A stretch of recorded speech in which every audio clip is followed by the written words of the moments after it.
അസ്സലാമു അലൈക്കും. എന്താണിത്? ആഷിഖ് ആ കവറിലേക്ക് നോക്കി ചോദിച്ചു. ഇത് കുറച്ച് പണമാണ്. ഇത് താൻ മാഹിറിന് കൊടുക്കണം.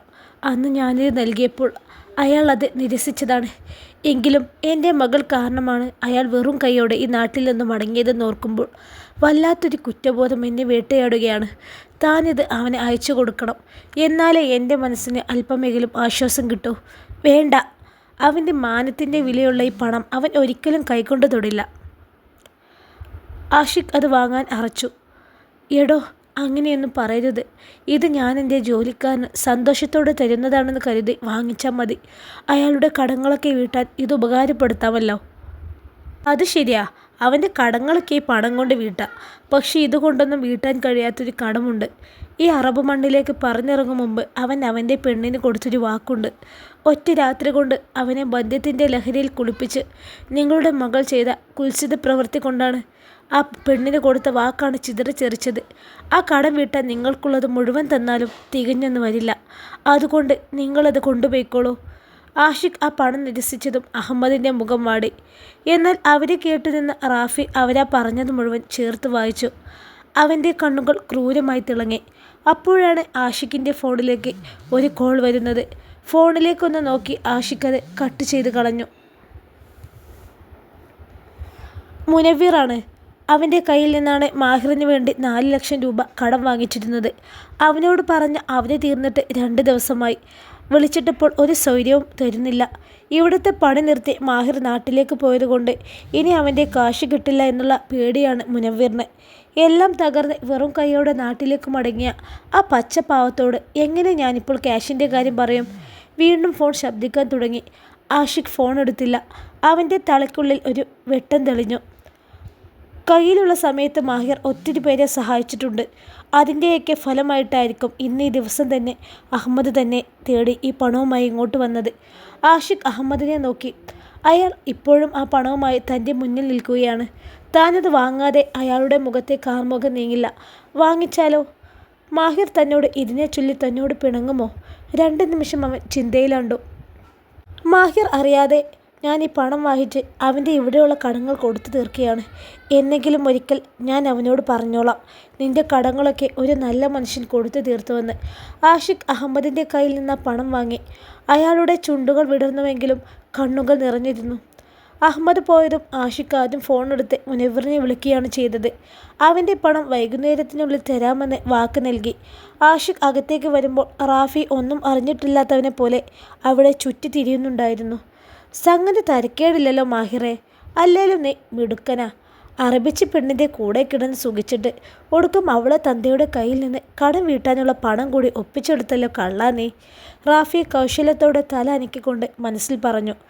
മാഹിക്ക, ഉമ്മാനോട് പറയണ്ടേ? ഒരുക്കം കഴിഞ്ഞ് റൂമിൽ നിന്ന് ഇറങ്ങും നേരം സുറുമി ചോദിച്ചു. അതെന്താ, ഉമ്മാൻ്റെ സമ്മതം കിട്ടിയാൽ മാത്രമേ സുറുമി എൻ്റെ കൂടെ വരുമെന്നുണ്ടോ? മാഹിർ അവളെ ഇന്ന് തറപ്പിച്ചു നോക്കി. അങ്ങനെയല്ലേ ഇക്ക, ഉമ്മാനോട് പറഞ്ഞിട്ട് പോകുന്നതല്ലേ നല്ലത്. സുറുമി അങ്ങനെയല്ലേ ശീലിച്ചിട്ടുള്ളൂ. ആര് പറഞ്ഞു അതാണ് നല്ലതെന്ന്? ഈ വീട്ടിൽ നിന്ന് ഉമ്മ എങ്ങോട്ടൊക്കെ പോകുന്നുണ്ട്? അപ്പോഴൊക്കെ നിന്നോട് പറഞ്ഞ് സമ്മതം വാങ്ങിക്കാറുണ്ടോ? അവൻ ഗൗരവത്തോടെ ചോദിച്ചതും സുറുമി ഇല്ലെന്ന് തലനക്കി. അതുപോലെ നിനക്ക് പുറത്തു പോകണമെങ്കിൽ ഉമ്മാനോട് സമ്മതം വാങ്ങിക്കണമെന്ന് നിർബന്ധമൊന്നുമില്ല. നിന്റെ ഭർത്താവായ എൻ്റെ കൂടെയല്ലേ വരുന്നത്. ഞാൻ കൂടെ ഉള്ളപ്പോൾ നീ വേറെ ആരുടെയും അനുവാദത്തിന് കാത്തു നിൽക്കണ്ട. അവൻ്റെ സ്വരത്തിൽ കനം വന്നതുകൊണ്ട് സുറുമിക്ക് സങ്കടവും വരുന്നുണ്ട്.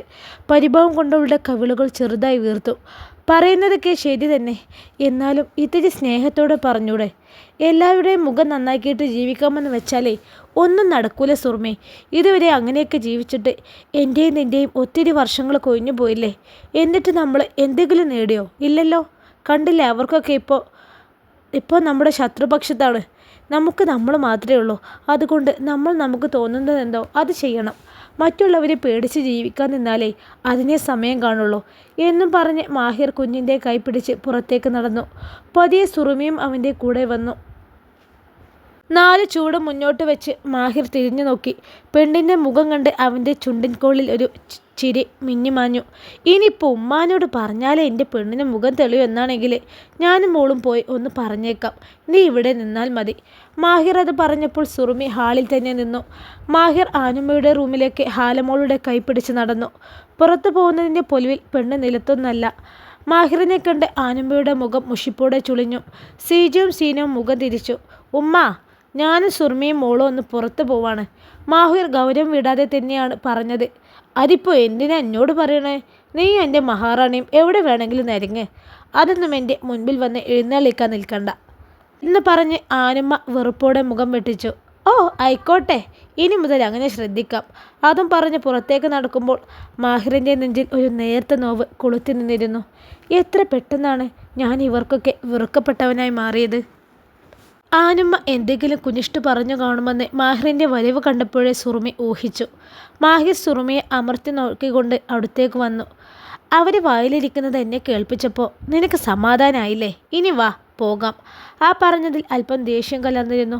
സുറുമി ഒന്നും മിണ്ടിയില്ല. അല്ലെങ്കിലും അവൻ ദേഷ്യത്തോടെ വല്ലതും പറയുമ്പോൾ തിരിച്ചൊന്നും പറയാറില്ലവൾ. അവൻ്റെ ദേഷ്യമെല്ലാം ഒന്ന് അടങ്ങി അവന് നാറി തണുത്ത് വരുമ്പോഴാണ് സുറുമി അവൾക്ക് പറയാനുള്ളത് പറയുന്നത്. ആ സ്ത്രീ വായിൽ തോന്നിയത് വിളിച്ചു പറഞ്ഞു കാണും. അത് കേട്ടപ്പോൾ മാഹിക്കാക്കും ചൊടിച്ചു കാണും. പാവൻ്റെ മാഹിക്ക, ഇക്കാനെ ഉമ്മാൻ്റെ അടുത്തേക്ക് പറഞ്ഞു വിടണ്ടായിരുന്നു. സുറുമിക്ക് പാവം തോന്നി. അവനോട് അങ്ങനെ പറയാൻ തോന്നിയ നിമിഷത്തെ പഴിച്ചുകൊണ്ടാണ് അവൾ അവൻ്റെ പുറകെ മുറ്റത്തേക്ക് വന്നത്. അപ്പോഴേക്കും ആദിൽ കാറുമായി മുറ്റത്തെത്തിയിരുന്നു. ആഹാ, സുന്ദരി പെണ്ണ് ഉഷാറായല്ലോ. ഉപ്പ വന്നത് കൊണ്ടാണോ? ആദിൽ കാറിൽ നിന്ന് ഇറങ്ങി ഹാലയെ ഒന്ന് എടുത്തുയർത്തി വട്ടം കറക്കി താഴെ നിർത്തി. ഒപ്പം അവൻ്റെ ഒരു നോട്ടം സുറുമിയിലേക്കും പാറി വീണിരുന്നു. സുറുമി അവനെ ഒന്ന് നോക്കി ചെറുതായി പുഞ്ചിരിച്ചു. ആദിലും ഒരു ചിരി അവൾക്ക് നൽകി. മാഹിർ സുറുമിക്ക് കയറാനായി ഡോറ് തുറന്നു. അവളും മോനും കോ ഡ്രൈവിംഗ് സീറ്റിലേക്ക് കയറിയിരുന്നു. മാഹിറും ആദിലും വീണ്ടും എന്തൊക്കെയോ സംസാരിച്ചുകൊണ്ട് പുറത്തു നിന്നു. സ്ഥലം വിൽക്കുന്ന കാര്യത്തെക്കുറിച്ചോ മറ്റോ ആണ്. സുറുമിക്ക് അതൊന്നും മനസ്സിലായില്ല.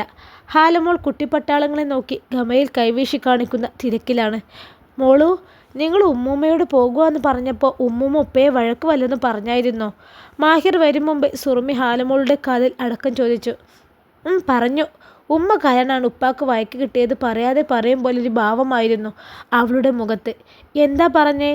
സുറുമി അന്വേഷിച്ചു. നമ്മൾ എവിടെ പോയാലും ഉമ്മാമ്മോനോടൊന്നും പറയണ്ടെന്ന് പറഞ്ഞു. ഹാലമോൾ അവിടെ നടന്ന കാര്യം സുറുമിയോട് വിശദീകരിച്ചു. എന്നിട്ട് ഉപ്പ വല്ലതും തിരിച്ചു പറഞ്ഞു ഉമ്മൂമാനെ? സുറുമിയുടെ മുഖം മാറിയിരുന്നു. ഇനി ശ്രദ്ധിച്ചോളാന്ന് പറഞ്ഞു. ഉമ്മുമാക്ക് ഉമ്മാനെ ഉപ്പാനെ ഹാലമോളെ ഇഷ്ടമല്ല. ഉമ്മുമ്മ ചീത്തയാ, എപ്പോഴും നമ്മളെ വഴക്ക് പറയും. ചോദിക്കാൻ കാത്തിരുന്നത് പോലെ പെണ്ണ് ചുണ്ട് കൂർപ്പിച്ചുകൊണ്ട് പറഞ്ഞു. മാഹിർ വരുന്നത് കണ്ടപ്പോൾ സുറുമി കുഞ്ഞിൻ്റെ വാ പൊത്തിപ്പിടിച്ചു. ഇനിയൊന്നും പറയേണ്ടെന്ന് കണ്ണുരുട്ടി കാണിച്ചപ്പോഴാണ് അവളൊന്ന് അടങ്ങിയത്. ഉപ്പ കേട്ടാൽ നമുക്ക് രണ്ടു പേർക്കും വഴക്ക് കിട്ടും, മിണ്ടട്ടാട്ടോ. സുറുമി അവളുടെ കാതിൽ സ്വകാര്യം പറഞ്ഞു. അവൾ മനസ്സിലായെന്ന പോലെ തലനക്കി. മാഹിർ കാറിലേക്ക് കയറി ഉമ്മയെയും മോളെയും ഒന്ന് നോക്കി. സുറുമി മുഖം താഴ്ത്തിയിരുന്നു. കാറ് നീങ്ങാൻ തുടങ്ങിയതും ഏതൊക്കെയോ കണ്ണുകൾ ജനാലയുടെ കർട്ടൻ നീക്കി പുറത്തേക്ക് നീണ്ടി. സുറുമി ആരെയും ശ്രദ്ധിക്കാൻ പോയില്ല. കവല വരെ ആദിലും അവരുടെ കൂടെ ഉണ്ടായിരുന്നു. ഓട്ടോ സ്റ്റാൻഡിന് അടുത്തെത്തിയപ്പോൾ മാഹിർ കാറ് നിർത്തി. ഒന്ന് വെയിറ്റ് ചെയ്യേ, ഞാനിപ്പോൾ വരാം എന്നും പറഞ്ഞ് ആദിൽ കാറിൽ നിന്ന് ഇറങ്ങി ഓടിപ്പോയി. അടുത്തുള്ള കടയിൽ നിന്ന് മോൾക്കുള്ള മിഠായി വാങ്ങി ഓടി വന്നു. ഇത് ആദിക്കാൻ്റെ പാത്തുട്ടിക്ക് എന്നും പറഞ്ഞ് ആദിൽ കവർ ഹാലമോളുടെ കയ്യിൽ വെച്ച് കൊടുത്തു. അത് ഇഷ്ടമെന്ന പോലെ കുഞ്ഞിപ്പെണ്ണ് അവനെ നോക്കി ചിരിച്ചു. മുഴുവൻ ഒരുമിച്ച് തിന്ന് പല്ല് ചീത്തയെ കണ്ടട്ടോ. അപ്പോൾ ഈ ചിരി കാണാൻ ഒരു ഭംഗിയും ഉണ്ടാവില്ല. അതിനും അവൾ തല അനക്കി. എന്നാൽ വിട്ടോ മാഹി, നമുക്ക് നാളെ കാണാം. മോളുടെ കവിളിൽ പതിയെ ഒന്ന് തട്ടിക്കൊണ്ട് മാഹിർ കാർ മുന്നോട്ടെടുത്തു. ഹാലമോളും മാഹിറും ഒരുപാട് സംസാരിക്കുന്നുണ്ടെങ്കിലും സുറുമി മൗനത്തിൽ തന്നെയായിരുന്നു.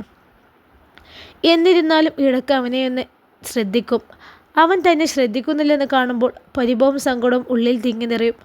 മാഹിക്കാക്ക് ഇപ്പോഴും തന്നോട് ദേഷ്യമാവും. അവനെ നോക്കാതെ പുറത്തെ കാഴ്ചകളിലേക്ക് നോക്കിയിരുന്നു. ഇതെന്താ മുത്തോളെ എൻ്റെ ഉമ്മച്ചിക്ക് പറ്റിയത്? അവളെ മുനിയെങ്ങാനും പിടിച്ച് മുത്തിയോ? മിണ്ടാട്ടമൊന്നുമില്ലാലോ. മാഹിർ കുഞ്ഞിനോടൊന്ന് ചോദിച്ചെങ്കിലും അവളുടെ നോട്ടം സുറുമിയിലായിരുന്നു. കുറെ നേരമായി അവൾ കവിളും വീർപ്പിച്ച് ഇരിക്കാൻ തുടങ്ങിയിട്ട്. നോക്കുമ്പോഴൊക്കെ ആ വീർത്ത കവിളിൽ ഒരു മുത്തം കൊടുക്കാനുള്ള കൊതി ഉള്ളിൽ തുടിച്ചു വരുന്നുണ്ട്. ആ കണ്ണുകൾ തൻ്റെ മേലാണെന്ന് അറിയാവുന്നത് കൊണ്ട് സുറുമി അവനെ നോക്കാനേ പോയില്ല. ഡി, എന്ത് പറ്റി? മാഹിർ അവളുടെ ഇടുപ്പിലെന്ന് നുള്ളിയതും സുറുമി ആ ഇടുപ്പിൽ ഒന്ന് തുള്ളിക്കൊണ്ട് അവനെ കൂർപ്പിച്ച് നോക്കി. ഹാല അത് കണ്ട് കുടുകുടെ ചിരിച്ചു. പനിനീർ പോലൊരു പെണ്ണ്, എന്തെല്ലാം ഭാവങ്ങളാണ് അവൾക്ക്. അവളുടെ ഓരോ ഭാവങ്ങളും ഇങ്ങനെ നോക്കിയിരിക്കും തോറും ഇഷ്ടം കൊണ്ട് അവളെ നെക്കി പൊട്ടിക്കാൻ തോന്നുന്നുണ്ട്. ഇങ്ങനെ നോക്കല്ലേടി, കുഞ്ഞുണ്ടെന്ന് ഓർക്കാതെ ഞാൻ വല്ലതും ചെയ്തു പോവും, പിന്നെ പറഞ്ഞിട്ട് കാര്യമില്ല. മാഹിർ അവളുടെ കാതിലിനകലേക്ക് മുഖം അടുപ്പിച്ച് വെച്ചാണ് പറഞ്ഞത്. ആ ശ്വാസം കവിളിൽ നിന്ന് തട്ടിയതും സുറുമിയുടെ ഉടലാകെ കുളിര് പകർന്നു. ഞാൻ ദേഷ്യപ്പെട്ടത് കൊണ്ടാണോ ഈ പിണക്കം? ആണെങ്കിൽ സോറി. മാഹിർ അവളെ നോക്കി കണ്ണ് ചിമ്മി ചിരിച്ചു. സുറുമി ഹൃദയം വിങ്ങും പോലെ അവനെ നോക്കി. വേണ്ട, ഞാനല്ലേ സോറി പറയേണ്ടത്? ഞാനല്ലേ മായ്ക്കയെ ഉമ്മാൻ്റെ അടുത്തേക്ക് പറഞ്ഞു വിട്ടത്? ഞാൻ കാരണല്ലേ മായ്ക്കയെ അവർ വഴക്ക് പറഞ്ഞത്? അത് പറയുമ്പോൾ അവളുടെ കണ്ണുകൾ നിറഞ്ഞിരുന്നു. അതൊന്നും സാരില്ല പെണ്ണെ. എപ്പോഴെങ്കിലും അവരുടെയൊക്കെ തനി സ്വഭാവം നേരിൽ കണ്ട് മനസ്സിലാക്കാൻ കഴിഞ്ഞല്ലോ എന്നാണ് ഞാൻ ഓർക്കുന്നത്. അവനൊന്ന് നെടുവീർപ്പിട്ടു. ഇനി ആ കണ്ണു തുടക്ക്. വെറുതെ കണ്ണ് നിറച്ച് ഈ യാത്രൻ്റെ സുഖം കളയാൻ നിൽക്കാതെ എൻ്റെ മോളൊന്ന് ചിരിച്ചേ. ഇക്കയൊന്ന് കാണട്ടെ. മാഹിർ പറഞ്ഞതും സുറുമി നാണത്തോടെ ഒന്ന് ചിരിച്ചു. ലബീബ ഹാളിലിരുന്ന് ഏതോ മാസിക മറിച്ച് നോക്കിക്കൊണ്ടിരിക്കുമ്പോഴാണ് സീനു എങ്ങോട്ടോ പോകാനുള്ള ഒരുക്കത്തോടെ ഇറങ്ങി വന്നത്. നീ എങ്ങോട്ടാ സീനു ബാഗൊക്കെ തൂക്കി പോകുന്നത്? സീനുവിനെ കണ്ടത് ലബീബ ചോദിച്ചു. ഞാൻ എൻ്റെ കെട്ടിയോൻ്റെ വീട്ടിൽ പോവുക. ഇനി ഇവിടെ നിന്നാലേ ശരിയാവില്ല. ഓരോന്ന് കണ്ടും കേട്ടും മടുത്തു എനിക്ക്. അവിടുത്തെ ഉമ്മ വിളിച്ചിരുന്നു. കൊച്ചുങ്ങൾ എന്നെ ചോദിച്ച് കരയാൻ തുടങ്ങി. എത്രയെന്ന് വെച്ചാൽ അവരെ പിരിഞ്ഞു നിൽക്കുക. സീനുവിന് പോകാനുള്ള ധൃതിയാണ്. വേറൊന്നുമല്ല കാര്യം. ലബീബ സുറുമയെ ഇല്ലാതാക്കാനുള്ള വഴി പറഞ്ഞു കൊടുത്തതു മുതൽ കൈയും കാലും വിറക്കാൻ തുടങ്ങിയതാണ് അവൾക്ക്. ലബീബക്ക് വല്ലാത്ത മനക്കെട്ടിയാണ്. അവൾ ചിലപ്പോൾ പറഞ്ഞതുപോലെ ചെയ്തു കളയും. ഇവിടെ നിന്നാൽ അതിനൊക്കെ കൂട്ടുനിന്നു എന്ന പേരിൽ തന്നെയും പോലീസ് പിടിക്കും. സീനുവിന് അതൊക്കെ ആലോചിക്കുമ്പോഴേ പേടിയാവുന്നുണ്ട്. അതുമാത്രമല്ല, സുറുമയെയും മാഹിറിനെയും ഒരുമിച്ച് തകർക്കാനും അവരെ തൻ്റെ കാൽക്കീഴിൽ കൊണ്ടുവരാനും വേണ്ടിയാണ് ആനുമ്മ സീജയെ കൂടോത്രം ചെയ്യുന്ന ബീഫമ്മാൻ്റെ അടുത്തേക്ക് പറഞ്ഞു വിട്ടത്. അവരൊക്കെ കൂടെ എന്തൊക്കെ ഒപ്പിക്കോ ആവോ. അവരോടൊക്കെ ശത്രുതയൊക്കെ ഉണ്ടെങ്കിൽ അവരെ ഇല്ലാതാക്കണമെന്നും സീനുവിനില്ല. അതിനൊന്നും കൂട്ടുനിൽക്കാനുള്ള ധൈര്യവുമില്ല. ഓ, എന്നാൽ വേഗം ചെല്ല്. കുഞ്ഞുങ്ങളെ അധികം കരയിക്കണ്ട. ലബീബ പരിഹസിക്കും പോലെ പറഞ്ഞതും പിന്നെ ഒന്നും ചോദിക്കാനോ പറയാനോ നിൽക്കാതെ സീനു ഇറങ്ങിപ്പോയി. പേടിത്തൊണ്ടി. അവൾ പോയ വഴിയെ നോക്കി നിന്ന് ലബീബ പുച്ഛത്തോടെ പറഞ്ഞു. സിറ്റിയിലെ വലിയൊരു ടെക്സ്റ്റൈൽസിലാണ് മാഹിർ ആദ്യം അവരെയും കൊണ്ടുപോയത്. മാഹിക്ക, ഇവിടെ എന്തിനാ വന്നത്? സുറുമി ഇറങ്ങാതെ അവനെ നോക്കി അമ്പരപ്പോടെ ചോദിച്ചു. പച്ചക്കറി മടിക്കാൻ. അതിനാണല്ലോ തുണിക്കടയിൽ വരുന്നത്. മാഹിർ അവളെയൊന്ന് നോക്കി. ഓ, കളിയാക്കുവാണ്. ഇറങ്ങു പെണ്ണേ. നിനക്കറിയില്ലേ ഞാൻ വരുമ്പോൾ ആകെ ധരിച്ചിരുന്ന ഡ്രസ്സ് മാത്രമാണ് കൊണ്ടുവന്നതെന്ന്? വീട്ടിലുള്ളതൊന്നും എനിക്ക് പാകവുമില്ല. എനിക്ക് 2-3 ജോഡി ഡ്രസ്സ് എടുക്കണം. ആ കൂട്ടത്തിൽ നിങ്ങൾക്കും എടുക്കാമല്ലോ. ഇക്കാക്കുള്ളത് വാങ്ങിച്ചാൽ മതി. എനിക്കും മോൾക്കും ഇടാനുള്ള ഡ്രസ്സ് അത്യാവശ്യം ഇപ്പോൾ അവിടെ ഉണ്ട്. എന്തിനാ വെറുതെ? സുറുമി പെട്ടെന്ന് പറഞ്ഞു. അവൻ്റെ കയ്യിൽ പൈസയൊന്നുമില്ലെന്ന് അവൾക്ക് അറിയാവുന്നതല്ല. ഉണ്ട്. ഈ മോളും ഇടുന്ന ഡ്രസ്സിൻ്റെ കൊലം ഞാൻ കാണാറുണ്ട്. അതൊക്കെ എന്നോ വലിച്ചു കയറി കത്തിക്കേണ്ട സമയം കഴിഞ്ഞു. ഒന്നുമില്ലെങ്കിൽ ഈ ഒരു ദുബായ്ക്കാരൻ്റെ പെണ്ണല്ലടി. അവൻ കളിയാക്കും പോലൊരു ചിരിയോടെ പറഞ്ഞു. ഇനി എന്ത് വേണമെന്ന് എനിക്കറിയാട്ടോ. എൻ്റെ സുറുമിക്കുട്ടി കൂടുതലൊന്നും ചിന്തിച്ച് തല പുണ്ണാക്കണ്ട. ഇക്ക പറയുന്നതേ അനുസരിച്ചാൽ മതി. അവനൊരു പ്രത്യേക താളത്തിൽ പറഞ്ഞുകൊണ്ട് കാറിൽ നിന്നിറങ്ങി. അതല്ലേ ഇക്ക, ഇതിനൊക്കെയുള്ള പൈസ എവിടുന്നാ? തൽക്കാലം ഇക്കാക്കുള്ളത് മാത്രം എടുക്കാം. എനിക്കും കുഞ്ഞിനും പിന്നെയും ആവാലോ. മാഹിർ അവർക്ക് ഇറങ്ങാനായി ഡോറ് തുറന്നു കൊടുത്ത് കുഞ്ഞിനെ കൈപ്പിടിച്ച് ഇറക്കുന്ന നേരമാണ് സുറുമി ഇത് പറഞ്ഞത്. പൈസയൊക്കെ ഉണ്ടടി, അതൊന്ന് ഓർത്ത് ഈ ടെൻഷൻ ആവണ്ട. പ്രവാസം അവസാനിപ്പിച്ചെങ്കിലും നിന്നെയും മോളെയും ഒരു കുറവും വരാതെ നോക്കാനൊക്കെ അള്ളാഹുവിൻ്റെ അനുഗ്രഹം കൊണ്ട് എനിക്കിപ്പോൾ കഴിയും. ഇപ്പോഴുള്ള ആവശ്യത്തിന് ആദിലിൻ്റെ കയ്യിൽ നിന്ന് വാങ്ങിച്ചിട്ടുണ്ട് ഞാൻ. സ്ഥലം വിൽപ്പന നടന്നാൽ അതങ്ങ് തിരിച്ചു കൊടുക്കാലോ. നാളെ അവനൊരു പാർട്ടിയെയും കൊണ്ട് വരാമെന്ന് പറഞ്ഞിട്ടുണ്ട്. അവൻ പറയുന്നത് ഓരോന്നും ശ്രദ്ധയോടെ കേട്ടുകൊണ്ടവൻ്റെ കൂടെ നടക്കുമ്പോൾ സുറുമി ചിന്തിക്കുകയായിരുന്നു ഇനിയുള്ള തങ്ങളുടെ ജീവിതത്തെക്കുറിച്ചു. എത്ര കഷ്ടപ്പാടാണെങ്കിലും ആ ഒരുവൻ തൻ്റെ കൂടെ ഉണ്ടാവുമല്ലോ. സുറുമിക്ക് അതുമാത്രം മതി. ആദ്യം മോൾക്കുള്ള ഡ്രസ്സ് എടുക്കാം. മാഹിർ അത് പറയുമ്പോൾ ആ കുഞ്ഞിപ്പെണ്ണിൻ്റെ മുഖത്തുണ്ടായ ചിരി കണ്ട് സുറുമിയും ചിരിയോടെ തലനക്കി. 2ാം നിലയിലാണ് കുട്ടികളുടെ വസ്ത്രങ്ങളെന്ന് പറഞ്ഞപ്പോൾ മാഹിർ അവരെയും കൂട്ടി ലിഫ്റ്റിനടുത്തേക്ക് നടന്നു. ആദ്യമായിട്ടാണ് ഇത്രയും വലിയൊരു ഷോപ്പിൽ വരുന്നതിൻ്റെ കൗതുകവും ആവശ്യത്തിലേറെ പരിഭ്രമവുമുണ്ട് സുറുമിക്കും മോൾക്കും. വിവാഹം കഴിഞ്ഞ് മാഹിർ ഗൾഫിലേക്ക് മടങ്ങിയതിൻ്റെ പിന്നിൽ അവൾ പുറംലോകം തന്നെ കാണുന്നത് തൻ്റെ വീട്ടിലേക്ക് പോകുമ്പോൾ മാത്രമാണ്. പെരുന്നാളിന് ഡ്രസ്സ് എടുക്കാൻ പോകുമ്പോൾ പോലും സുറുമിയെ അടുക്കളയിൽ തളച്ചിടാറാണ് പതിവ്. മാഹിർ കുഞ്ഞിനെ എടുത്തപ്പോൾ സുറുമി അവൻ്റെ ഇടത് കൈയിൽ മുറുക്കെ പിടിച്ചിരുന്നു. സുറുമി തന്നെയാണ് മോൾക്കുള്ളത് സെലക്ട് ചെയ്തത്. ഓരോന്ന് എടുത്ത് നോക്കുമ്പോഴും മാഹിറിനോടും അഭിപ്രായം ചോദിക്കുന്നുണ്ട്. രണ്ടുപേർക്കും ഒരുപോലെ ഇഷ്ടമായത് കുഞ്ഞിന് വേണ്ടി എടുത്തു. ആ കൂട്ടത്തിൽ ചിപ്പൂട്ടനും ഒരു ജോഡി ഡ്രസ്സ് എടുത്തിരുന്നു മാഹിർ. ഇനി നിനക്കുള്ളത് നോക്കാം. മാഹിർ പറഞ്ഞപ്പോൾ സുറുമിയുടെ കണ്ണുകളൊന്ന് ചുരുങ്ങി. എനിക്ക് പിന്നെ മതിയെന്ന് പറയാൻ വാ തുറന്നതും മിണ്ടരുതെന്ന് മാഹിർ കൈ ഉണർത്തി കാണിച്ചു. അതോടെ അവളുടെ മുഖം കുനിഞ്ഞു. ഇഷ്ടമുള്ളത് സെലക്ട് ചെയ്തു സുറുമി എന്നും പറഞ്ഞ് കുഞ്ഞിനെയും കൊണ്ട് അവിടെ കണ്ടൊരു ചെയറിലേക്ക് ഇരുന്നതും സുറുമി അവനെ ദയനീയമായൊരു നോട്ടം നോക്കി. മാഹിർ ഫോണിലേക്ക് കണ്ണു നട്ടതും സുറുമി അവിടെയുള്ളതിൽ ഏറ്റവും താഴ്ന്ന വിലയുള്ളത് നോക്കി ഒരെണ്ണം സെലക്ട് ചെയ്തു. ഇത്ര പെട്ടെന്ന് തീർന്നോ? എല്ലാം കഴിഞ്ഞെന്ന പോലെ ഒഴിഞ്ഞു മാറി നിൽക്കുന്നവളെ കണ്ട് മാഹിർ ഗൗരവത്തോടെ തിരക്കി. നോക്കട്ടെ, ഇതാണോ ഈ എടുത്തത്? ഇങ്ങോട്ട് മാറിക്ക് എന്നും പറഞ്ഞ് അവളെ തറപ്പിച്ചൊരു നോട്ടം നോക്കിയവൻ അവൾക്കുള്ളത് സെലക്ട് ചെയ്യാൻ തുടങ്ങി. അയ്യോ, ഇതൊക്കെ കൂടെ എന്തിനാ മായിക്ക? അവൻ ഓരോന്ന് എടുക്കുന്നത് കണ്ട് ദയനീയമായവൾ ചോദിച്ചു. അതിനും ദേഷ്യത്തോടൊരു നോട്ടമായിരുന്നു മറുപടി. അവൾക്കുള്ള അണ്ടർവെയറും നൈറ്റ് ഡ്രസ്സുമൊക്കെ അവൻ സൈസ് പറഞ്ഞ് ചോദിച്ച് വാങ്ങുന്നത് കണ്ടപ്പോൾ സുറുമിക്ക് ആകെയൊരു ജാള്യത തോന്നി. ഇനി എന്തെങ്കിലും ആവശ്യമുണ്ടോ?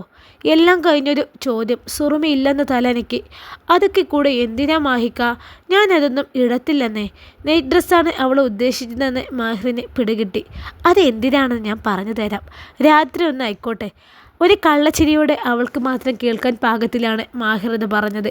മാഹിറിനുള്ള ഡ്രസ്സ് എടുക്കാൻ തുടങ്ങിയപ്പോഴാണ് പിന്നെ സുറുമിയുടെ മുഖത്തിന് തെളിച്ചം വന്നത്. ഒത്തിരി പൈസ പൊടിച്ചില്ലേ? ബില്ല് കൊടുക്കാൻ നിൽക്കുമ്പോൾ സുറുമി മാഹിറിൻ്റെ അരികിൽ നിന്ന് ചോദിച്ചു. അതോർത്ത് നീ വിഷമിക്കേണ്ടെന്ന് പറഞ്ഞില്ലേ? ആവശ്യത്തിന് ഉപയോഗിക്കാനുള്ളതാണല്ലോ പണം. അവൻ കണ്ണ് ചിമ്മി കാണിച്ചു. സീജ വന്ന് കയറിയതും ആനമ്മ അവളെ മുറിയിലേക്ക് കയറ്റി ഡോറടിച്ചു. എന്താ ബീവുമ്മ പറഞ്ഞത്? ആനമ്മ അത്രയും പതുക്കെയാണ് ചോദിച്ചത്. എല്ലാം നിങ്ങളെ പുന്നാരം മരുമോളം ഒപ്പിച്ച പണിയാണെന്നാ ആ ബീവുമ്മ പറഞ്ഞത്. അവളും അവളെ വീട്ടുകാരും ചേർന്ന് മാഹിറിനെ മയക്കി വെച്ചതാണ് പോലും. സീജ പറയുന്നത് കേട്ട് ആനമ്മ താടക്ക് കൈ കൊടുത്തു നിന്നു. ഞാൻ അപ്പോഴും പറഞ്ഞില്ലേ? തൊട്ടടുത്ത നിമിഷം ആ ഭാവം മാറി. എൻ്റെ റബ്ബേ, എൻ്റെ തങ്കം പോലുള്ള ചെറുക്കനാണല്ലോ ആ മക്കളെങ്ങനെ മാറ്റിയെടുത്തത്. അവരെയൊന്നും പഠിച്ചോനെ വെറുതെ വിടൂല. ഏങ്ങിക്കൊണ്ട് ആനമ്മ നെഞ്ചത്ത് രണ്ടടി. നിങ്ങളിങ്ങനെ നിലവിളിച്ചു കൊണ്ടൊന്നും ഇനിയിപ്പോൾ കാര്യമില്ല. കാറിക്കൂവി ആരെയും അറിയിക്കണ്ട. സീജ ആനമ്മയുടെ കയ്യിൽ പിടിച്ച് നിർത്തി. എൻ്റെ വിഷമം കൊണ്ടാ സീജ. എങ്ങനെ ഓനെ ഞാൻ വളർത്തിണ്ടാക്കിയതാ എൻ്റെ മക്കളെ. എന്നിട്ടിപ്പോൾ ഓനെന്നെ ധിക്കരിച്ച് ആ തമ്പുരാട്ടിനെ തലയിൽ കയറ്റി വെച്ച് നടക്കുന്നത് കാണുമ്പോൾ പെറ്റ വയറിന് സഹിക്കോ? ആനമ്മ കണ്ണും മൂക്കും തുടച്ചുകൊണ്ട് ഏങ്ങലടിച്ചു. അതിന് പ്രതിവിധി എന്താണെന്ന് ചോദിച്ചില്ല ഈ ഭീവുമാനോട്? ചോദിക്കാതെ പിന്നെ അവരൊരു തകിട് ജപിച്ച് തന്നിട്ടുണ്ട്. അതൊരു കുപ്പിയിലാക്കി മാഹിർ കിടക്കുന്ന കട്ടിലിൻ്റെ ചോട്ടിൽ കൊണ്ടുവച്ചാൽ ഓന് പഴയതുപോലെ ആവുമെന്ന് മാത്രമല്ല, പതിയെ പതിയെ ഓനെ സുറുമിനെ വെറുക്കാനും തുടങ്ങുമത്രേ. അവനായിട്ട് തന്നെ സുറുമിയെ അവൻ്റെ ജീവിതത്തിൽ നിന്ന് ഒഴിച്ചു വിട്ടോളെന്നാണ് പറഞ്ഞത്. അത് കേട്ടതും ആനമ്മയുടെ മുഖത്ത് പൂനിലാവ് ഉദിച്ചു. എന്നാൽ അവർ എഴുന്നള്ളും മുമ്പ് അത് ഒരു കുപ്പിയിലിട്ട് അവിടെ കൊണ്ട് വെച്ചേക്ക്. അത് പറയാൻ ആനമ്മക്ക് ഇതുവരെ ഇല്ലാത്ത ഉത്സാഹമാണ്. അതൊക്കെ ഞാൻ ചെയ്തോളാം. ഇതിന് രൂപ 4000 ചിലവുണ്ട്. ആദ്യം ഉമ്മ എനിക്ക് അത് തരണം. ചിലവായി 2000-ൻ്റെ കൂടെ അത്രയും കൂട്ടി പറഞ്ഞവൻ. 4000? ഇതുവരെ ചോദിക്കുന്ന സമയം മാഹിർ പറഞ്ഞ പണം വായിച്ചു തരുന്നത് കൊണ്ട് കയ്യിൽ ഇഷ്ടം പോലെ ഉണ്ടായിരുന്നു. ആ വഴി അടഞ്ഞപ്പോഴാണ് പണത്തിൻ്റെ വില അറിയുന്നത്. ഇനിയിപ്പോൾ മിച്ചമുള്ള കുറച്ച് രൂപയുള്ളത് സൂക്ഷിച്ച് ചിലവാക്കുമെന്ന് കരുതിയതാണ്. ആ 4000 തന്നെ. പൈസ കിട്ടാതെ അവർ ഈ പണിക്ക് ഇരിക്കോ? ആ നശിച്ചവളെ ഇവിടെ നിന്ന് പടി ഇറക്കി വിട്ട് നിങ്ങൾക്ക് നിങ്ങളെ മോനെ പഴയതുപോലെ കിട്ടണമെങ്കിൽ മതി. സീജ അലസമായി പറഞ്ഞുകൊണ്ട് ആനമ്മയുടെ മുഖത്തേക്കൊന്ന് നോക്കി. അവിടെ തല പുകഞ്ഞ ചിന്തയിലാണ്. ഞാൻ തരാം, ഈ അത് പെട്ടെന്ന് അവർ പറഞ്ഞ പോലെ ചെയ്യാൻ നോക്കി. അതും പറഞ്ഞ് ആനമ്മ ഷെൽഫ് തുറന്ന് സീജയ്ക്ക് അവൾ പറഞ്ഞ പണം കൊടുത്തു. പണം കിട്ടിയ സന്തോഷത്തിൽ സീജ ആ സ്ത്രീ പറഞ്ഞതുപോലെ എല്ലാം ചെയ്തു. മോന് ചെറിയൊരു പനിയുണ്ട്, അവനെ ഒന്ന് ഹോസ്പിറ്റലിൽ കൊണ്ടുപോകണമെന്ന് പറയാൻ ലബീബ കുറേ നേരമായി സെക്യൂറിൻ്റെ ഫോണിലേക്ക് വിളിക്കാൻ തുടങ്ങിയിട്ട്. ഇയാളിത് ആരോടാണ് ഇത്രയും നേരം സംസാരിക്കുന്നത്? മണിക്കൂർ ഒന്നായി ഞാൻ വിളിക്കാൻ തുടങ്ങിയിട്ട്. ലബീബ അമർഷത്തോടെ മുരണ്ടു. അവൾക്കിന്ന് ആകെ കൂടി ദേഷ്യമാണ്. സുറുമയും മാഹിറും പുറത്തു പോകുന്നത് കണ്ടപ്പോൾ അസൂയ കുത്താൻ തുടങ്ങിയതാണ്. അതിൻ്റെ കൂടെ ഇതും. സക്കീറിൻ്റെ ഫോണിലേക്ക് വന്ന കോളിൻ്റെ കാര്യം അവൾക്ക് പിന്നെയും ഓർമ്മ വന്നു. ഇനി അവളോടെങ്ങാനും ആയിരിക്കോ ഈ മനുഷ്യനെ ചൊല്ലിക്കൊണ്ടിരിക്കുന്നത്? ആ പെണ്ണ് ശരിക്കും ആരായിരിക്കും? സക്കീർക്ക് എന്നോട് പറഞ്ഞത് കള്ളായിരിക്കോ? ലബീബ ആ ഇരിപ്പിൽ തന്നെ എന്തൊക്കെയോ ചിന്തിച്ചു. അവളെങ്ങനെ ഇരിക്കുമ്പോഴാണ് സക്കീറിൻ്റെ കോൾ അവളുടെ മൊബൈലിലേക്ക് വരുന്നത്. എന്താടേ? ഫോൺ എടുത്തതും പ്രകടമായ താല്പര്യമില്ലായ്മയോടെ അവൻ്റെ സ്വരം ലബീബയെ പൊള്ളിച്ചു. എപ്പോൾ നോക്കിയാലും നിങ്ങളെ ഫോൺ ബിസിയാണല്ലോ. ആരോടെ മനുഷ്യ ഞങ്ങളിങ്ങനെ സംസാരിച്ചുകൊണ്ടിരിക്കുന്നത്? അവൾ ചാടിത്തുള്ളി അധികാരത്തോടെ ഒരു ചോദ്യമായിരുന്നു. എനിക്ക് പലരെയും വിളിക്കാണ്ടാവും, അതെന്തിനാ അന്നെ ബോധിപ്പിക്കണേ? സക്കീർ പറയുന്നത് കേട്ട് ഹൃദയത്തിൽ ശക്തമായി എന്തോ വന്ന് വീഴും പോലെ തോന്നി അവൾക്ക്. രക്തം തിളച്ചു.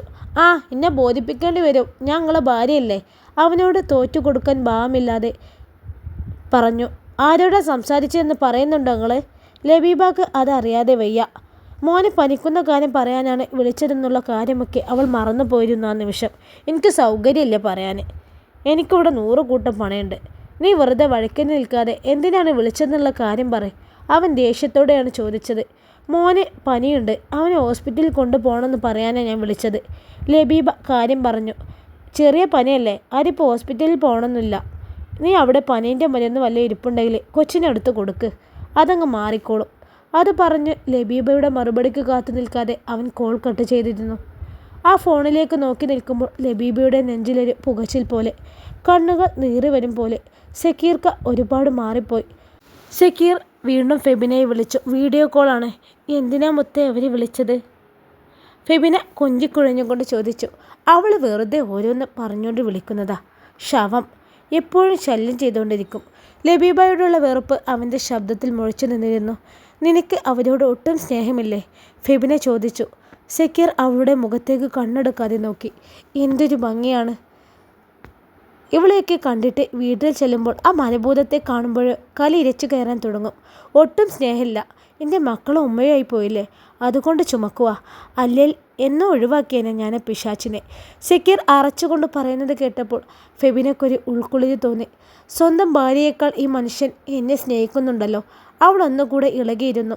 ആ കൂട്ടത്തിൽ അവൻ്റെ ശ്രദ്ധ ആകർഷിക്കാൻ വേണ്ടി ടോപ്പ് ഒന്നുകൂടി താഴേക്ക് വലിച്ചിറക്കിയിട്ടു. സക്കീറിൻ്റെ കണ്ണുകൾ അവിടെ പതിഞ്ഞൊപ്പിയെടുത്തു. അവൻ്റെ ഉടലൊന്നാകെ ധരിച്ചുണർന്നു. അപ്പോൾ രാത്രി നീ അവരെ കൂടെ കിടക്കാറില്ലേ? അവൾ അവനെ ചികഞ്ഞു. കിടക്കും, അല്ലാതെ കാര്യം നടക്കണ്ടേ? ലൈറ്റ് ഓഫ് ചെയ്താൽ പിന്നെ അവൾ നീയായി സങ്കല്പിക്കും. എൻ്റെ മുത്തിനെ ഓർത്താൽ പിന്നെ നല്ല മൂടായിരിക്കും. അതിനിടയ്ക്ക് ആ മരഭൂതം വാ തുറന്ന സകല മൂടും പോയി കിട്ടുകയും ചെയ്യും. സത്യം പറയാലോ ഫെബി, ആ ശവത്തിൻ്റെ കൂടെയുള്ള ജീവിതം തന്നെ മടുത്തുപോയി. പിന്നെ ആകെയുള്ളത് ഒരു ആശ്വാസം നീയാ. സക്കീർ അവരുടെ ബെഡ്റൂമിലെ രഹസ്യങ്ങളൊക്കെ ഫെബിനയോട് തുറന്നു പറഞ്ഞു. അവൻ്റെ പഞ്ചാര വാക്കുകളൊക്കെ കേൾക്കുമ്പോൾ ഫെബിനയ്ക്ക് വല്ലാത്ത സന്തോഷം തോന്നുകയാണ്. അവനോട് പ്രത്യേകമായൊരു ഇഷ്ടവും. സക്കീറിന് ആയിരത്തിലൊരുവളാണെന്ന് അവളെന്ന് ഫെബിന അറിഞ്ഞില്ല. നമുക്കൊന്ന് കാണണ്ടേ ഫെബി?